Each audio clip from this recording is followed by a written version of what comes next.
Reframing Podcast, c'est un podcast qui est là pour faire sensibilisation et éducation sur santé mentale dans un langage qui est facile pour comprendre.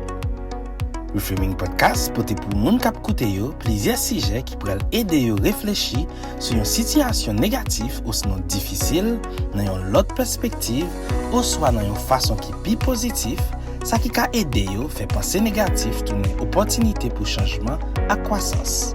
Reframing Podcast, un espace pour sensibilisation et éducation sur santé mentale.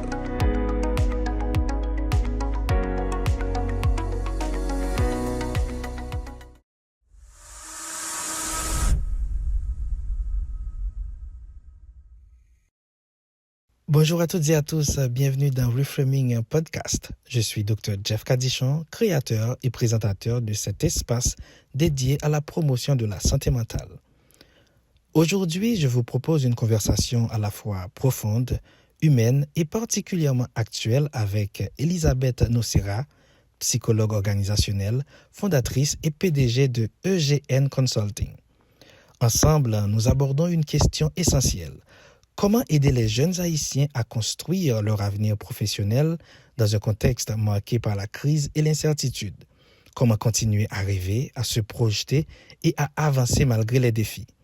L'échange que vous allez écouter est un extrait prolongé d'une quinzaine de minutes tiré de notre entretien original. Même si l'épisode complet n'est actuellement pas disponible, cet extrait vous permettra de découvrir des réflexions riches, des expériences concrètes et des pistes d'espoir autour de l'accompagnement des jeunes en Haïti. Merci d'être avec nous. Je vous souhaite une bonne écoute. Donc, quelles sont, selon toi, les responsabilités de l'État, des institutions éducatives et du secteur privé dans l'orientation et l'insertion professionnelle? Moi, je dirais que normalement, ça devrait être une préoccupation pour tout le monde. OK? Ça veut dire que la responsabilité collective devrait engager justement les instances gouvernementales, mais devrait aussi engager les instances privées. OK? Parce qu'il y a plusieurs acteurs.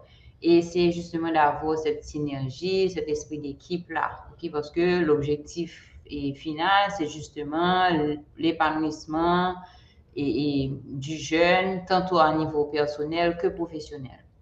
Donc, moi, ce que je dirais tout d'abord, c'est que ce serait bien de penser à créer des espaces d'orientation.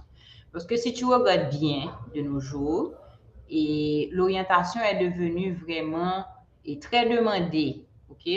Ça veut dire que ce n'est pas un contexte pays, ce n'est pas un contexte Haïti seulement. C'est partout qu'on a réalisé de nos jours, malgré qu'on est dans l'ère de la technologie, les jeunes sont un peu confus. Parce que je veux rassurer aussi mes patriotes, ce n'est pas un contexte Haïti seulement.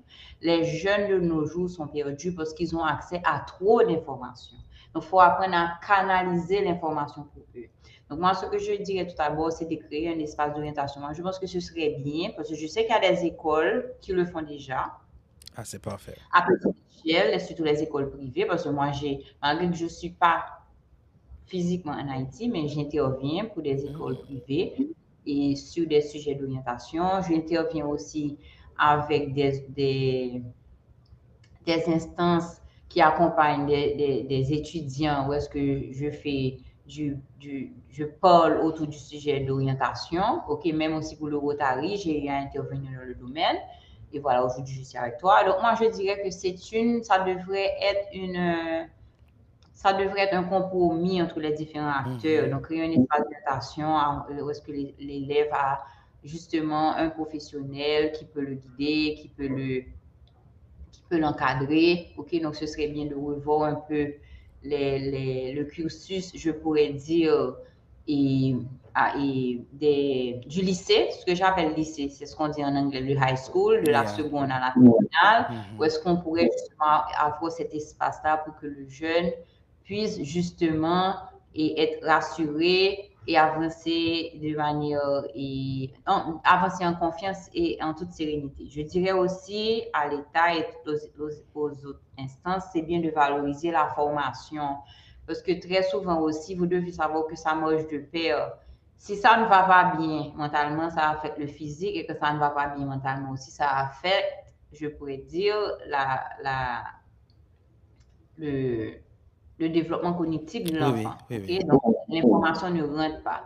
Donc, c'est bien aussi, je sais qu'il y a eu un partenariat avec l'Association haïtienne de psychologie où est-ce que justement on fait interview, ils ont un programme de partenariat pour accompagner justement les jeunes par rapport à la situation parce que le stress est à son top en Haïti et on sait que le stress, quand il n'est pas adressé, il peut aussi bloquer, ok? Donc, il peut aussi bloquer et ne pas et faciliter l'avancement du jeune. Donc, l'État devrait s'associer avec les bonnes personnes et les bonnes instances, justement, pour concrétiser ce projet, tant au niveau de programmes d'orientation qu'au niveau de formation, OK? Et créer aussi des salons d'emploi, OK? Parce que Oui, des oui, fois aussi, le jeune n'a pas accès à l'information. tout à Créer fait. des salons d'emploi, même si c'est à petite échelle, et je veux faire la différence, c'est pas salon d'emploi pour que les professionnels qui sont à la recherche d'emploi, mais des salons d'emploi, ce qu'on appelle en orientation, où est-ce que les universités haïtiennes que nous avons puissent avoir un espace pour présenter leur programme, vendre leur programme, et les autres institutions qui sont impliquées aussi dans des programmes de projets professionnels, comme tu as cité tout à l'heure, Bunge, et il y en a les écoles professionnelles aussi, où est-ce qu'elles peuvent prendre part. À ce moment-là, le jeune aussi aura les informations de ce qui existe autour de lui, OK? Et pourquoi pas aussi, avec l'aide de la technologie, avoir recours peut-être avec des universités à l'étranger qui sont prêtes eux aussi d'avoir des visios pour présenter leur programme, comment faire l'application, quels sont les débouchés, quelles sont les approches qu'ils peuvent avoir pour faciliter la formation en ligne ou en présentiel, OK? Pour le jeune aussi, parce que des fois aussi on n'a pas l'information, le jeune se bloque, mais un jeune qui a un bon niveau académique, par exemple, un très bon niveau académique, il est éligible pour avoir une bourse, mais des fois, il n'a pas accès à l'information, il ne Tout sait à pas fait, tout à fait. comment constituer son dossier, d'où le rôle d'un conseiller en orientation pour l'aider en ce sens. Tu vois, donc moi, je dirais que l'État ne peut pas seul. L'État ne peut pas Oui. seul, donc c'est vraiment avoir cette Je synergie je suis avec. d'accord. Oui. C'est vrai qu'il y a aussi des initiatives individuelles ou des initiatives de certaines personnes de la société civile qui sont louables, donc, ou encore des écoles privées qui ont pris des initiatives.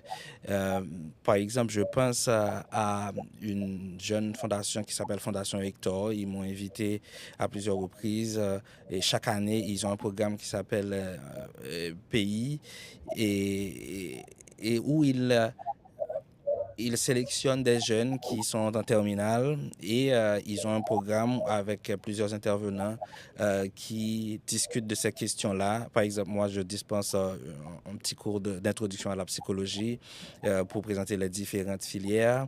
Et puis, il y a d'autres intervenants dans d'autres domaines comme l'intelligence artificielle, l'économie, etc.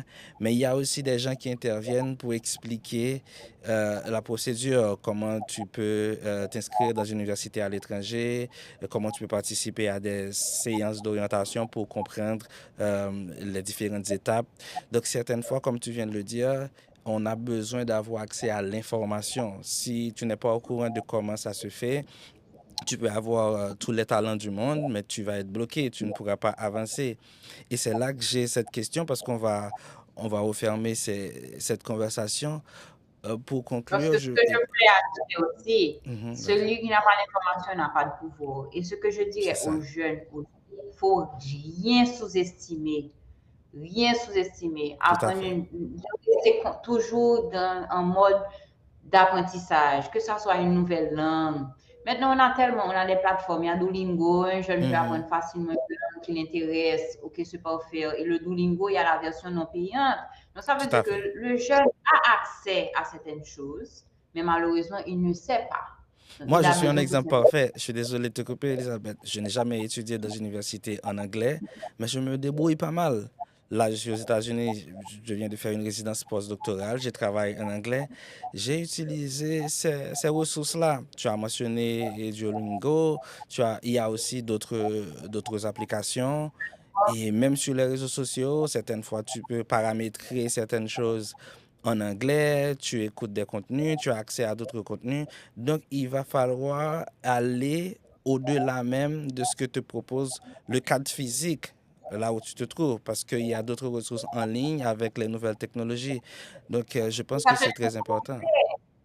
et ça te tient occupé. Ce qui est intéressant aussi, Exactement. même en LinkedIn, par exemple, OK? Quand on Mhm. prend LinkedIn, le jeune peut avoir accès, le Google, le jeune peut avoir accès de manière gratuite à des formations sur gestion de projet, même si c'est des certificats, mais c'est une valeur ajoutée que tu te Tout à donnes. fait. Donc, ça veut dire Tout que à fait. avoir accompli, terminé ce programme aussi, c'est un plus pour ton CV. Parce que même Oui. quand le jeune arrive à l'université, il a un CV à créer. Ce n'est pas simplement le professionnel à la recherche d'emploi.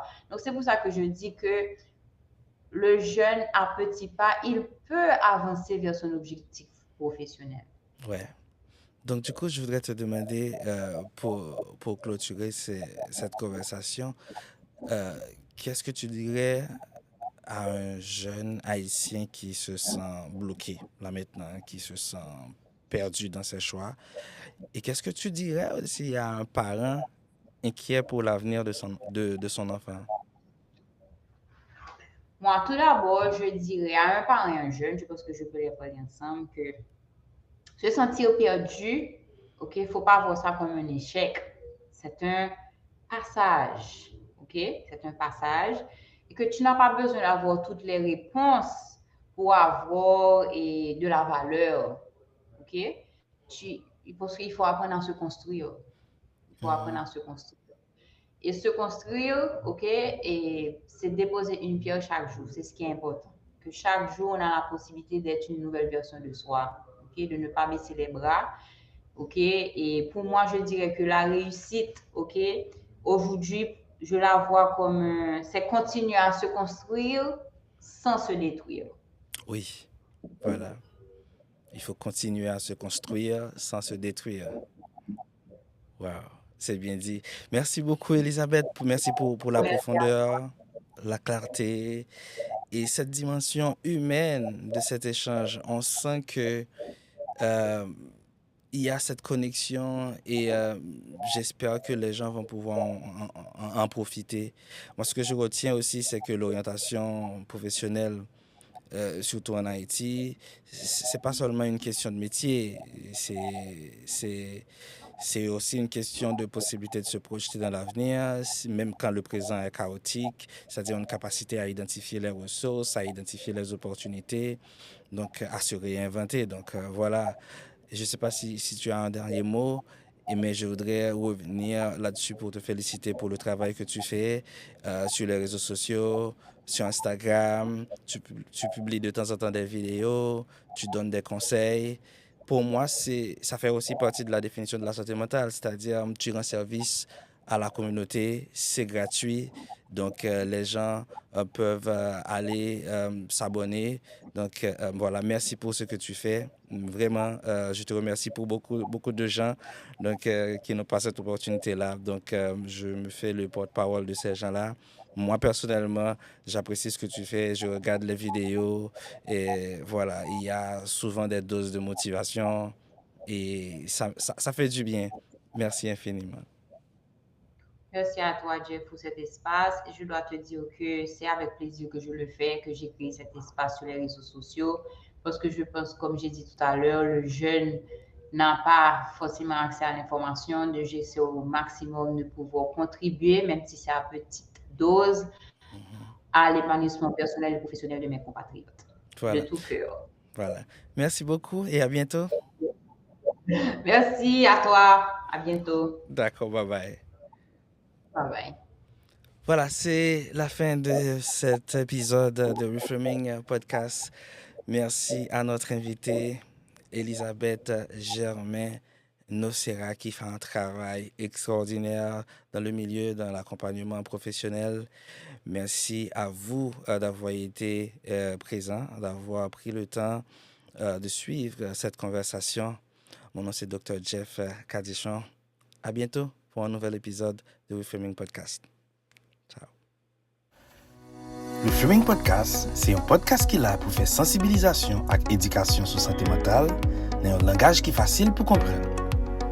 Reframing Podcast pote pou moun kap koute yo plizye sije ki pral ede yo reflechi sou yon situasyon negatif ou sinon difisil nan yon lot perspektiv ou swa nan yon fason ki pi pozitif, sa ki ka ede yo fe panse negatif toune opotinite pou chanjman ak kwasans. Reframing Podcast, yon espas pou sensibilizasyon ak edikasyon sou sante mental.